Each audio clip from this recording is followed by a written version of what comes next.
And we have breaking news now. Sources tell ABC News special counsel Jack Smith has informed former President Trump by letter that he is a target in his investigation into efforts to overturn the 2020 election.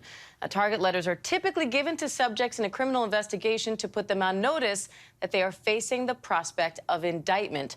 I want to bring in senior reporter Catherine Falders outside federal court in Miami, along with ABC News political director Rick Klein for more. Catherine, how significant is this?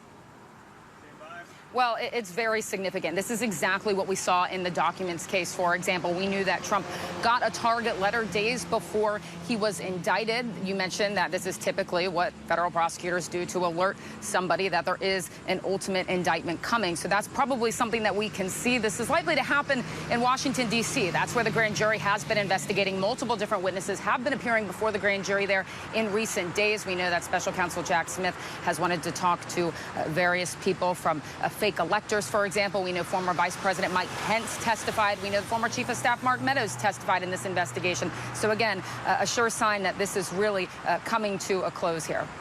And what do we know about this investigation so far?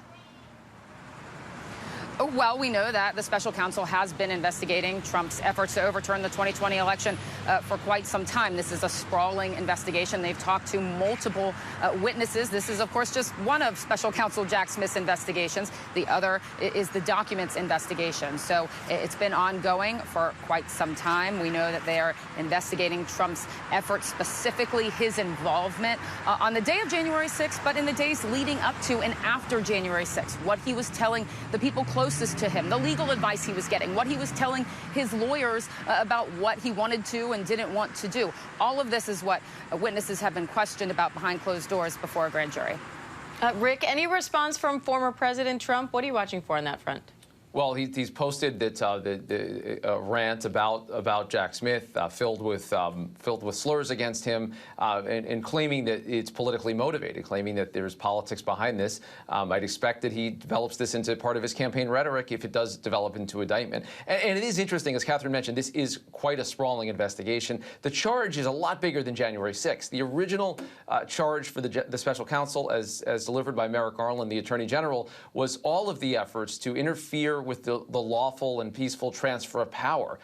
That means basically everything after election night and leading up to January 6th and maybe all the way through January 20th, the day of the inauguration itself. So January 6th, of course, made a lot of headlines, and that's the most kind of obvious area to look at. But what seems to have been at least as interesting to the special counsel's office, based on the people they've brought in, has been what was going on in the legal team, state by state, 6, 7, 8 different states where there were efforts to try to overturn the election, try to put fake slates of electors up. We've seen many of them come in, some reportedly offered immunity along the way. As Catherine said, the legal advice that was proffered during that time becomes critical. The phone calls, the pressure campaign by the president, the former president himself, part of that is being investigated in Georgia. Part of this could fall under the special counsel. Fundraising schemes that were part of it, efforts to try to raise money off of this. Where did that money go? This could go in just manifold directions. This is a lot more complicated in some ways than the documents probe, because it could end up in so many different directions and so many different potential charges, because it was not just January 6th. A whole host of things had to happen in the days and weeks leading up to it.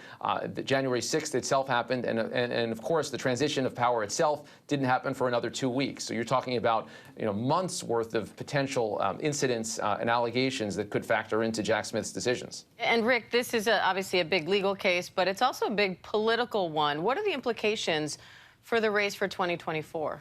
Well, past this prologue, we've seen the former president now indicted in 2 different investigations, one on the special counsel from Jack Smith around the classified documents, the other out of Manhattan, and neither of them seems to have impacted Donald Trump negatively in the slightest. The last couple of months have only seen Donald Trump get stronger in the polls. He's become more of a center for attention. In fact, Ron DeSantis, his leading rival, is today in South Carolina trying to reset his campaign, denying that he got too bloated of a campaign, telling our Rachel Scott just this morning that everything he's doing is about building up for a much broader and bigger campaign down the road. There just are no signs of that. And as we get closer and closer to that first debate, about 6 weeks away from now, there's nothing that's happened on the legal front so far that seems to have impacted him. Is this different? January 6th was different. The transition of power was different, but there's been no evidence so far.